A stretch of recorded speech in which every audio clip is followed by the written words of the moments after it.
The one thing I learned from the first week of the finals, well apart from the fact that Newcastle is still shrouded in failure, is how predictable it can be. Once again, the Sharks continue to feed me anti-Cronulla propaganda by absolutely tanking under the pressure, and my Nico Hines evaluation has aged incredibly poorly. Nico masterclass incoming. But in fairness to the Storm, they were clinical in that second half, making the most out of any chance they got. There was a fleeting moment in that game where I thought my 24-14 prediction might come true, but Cronulla made sure to embarrass me one more time. Nathan Cleary continues to feed me hope about modern day rugby league immortality by absolutely smoking the Roosters with his exceptional kicking game and dynamic attacking presence. Also, Kiri, what the fuck was this, man? I know we see players milking the obstruction rule, but running into Luai like that is like using the I tripped and fell into someone's vagina as an excuse for poorly managed adultery. Me and my non sequiturs. The optimism in the night's slim finals hopes grew larger and larger as Kalen Ponga single-handedly dragged that team on his back throughout the match, only for Dan Gagai to drop the ball when it mattered most. Hey, it could be worse, honestly. The Cowboys. Do I get paid for every time I abuse the Broncos? No, but I can see why you think so. Oh, good. My laundry is done. In all seriousness, we don't give enough credit to players like Scotty D, Dearden and Cotter, who continued to fight until the very end. And lastly, the only fixture I would be proven wrong in. I know this game would be close, but let's really break it down here and be real. Manly did not fucking deserve to win that game. If there was an expected try stat in rugby league, is there? Then the Doggies would have absolutely dominated in that area. But you got to give credit to Manly's spirit at the end. On the back foot for the fair majority of the game, and they pull out this absolutely sensational try to win. Turbo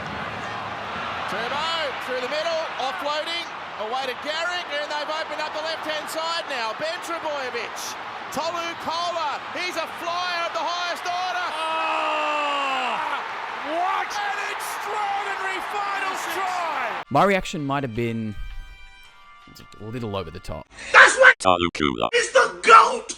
The GOAT! Two teams through to a grand final qualifier and two teams eliminated. This week, we see the struggling Sharks take on the determined Cowboys and redemption-driven Roosters taking on the Seagulls, powered by the influence of friendship and teamwork. I'll start with the Sharks v Cowboys. Cronulla seemingly let the game slip away from them in that second half, but despite an overwhelming lack of dominance with the ball, managed to carve up two fantastic tries. Did we just see Trindle become an immortal? I think fatigue ultimately got the better of them in that second half, as they capitulated in spectacular fashion. In stark contrast, the opposite could be said about the Cows in that second half, as they negated an error-ridden, sloppy first half with a second half clinic, clutching it up with two crucial tries to win the game. I think the Sharks were missing that lethality, provided by Ramian in the centre position, but Talakai did do a respectable job regardless. He'll be racing the clock to recover from an injury before the do-or-die semi-final this week, but Coach Craig Fitzgibbon says he'll be confident of a Ramian return. Tom Hazelton also suffered a minor knee injury, but it doesn't look like he'll miss game time because of it. These two teams met in round 7, where Cronulla won 42-6, and again in round 21, where the Cowboys would hit back, evening the ledger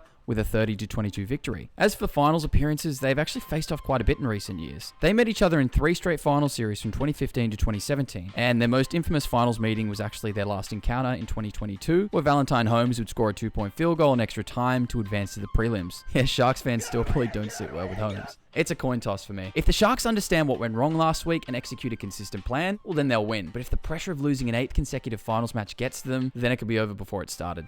I do think Tom Dearden and Scott Drinkwater will prove to be too dynamic and wreak havoc against Cronulla's defense. I see the momentum from last week pushing the Cowboys into a prelim, as they seemingly haven't got much to lose now. I'm going North Queensland 31, Cronulla 34. Bet you didn't see that one coming. Manly have frauded themselves into a semi-final spot, and I don't think anyone knows how. For 70 minutes, their style of football was unenticing and inconsistent. But how in the actual fuck did they whip up this beauty with the pressure mounting? I don't think I've ever seen such a calmly directed try in my life. Also, shout out to Lehigh and Bully for this screamer of a try to bring them back in the game. The pass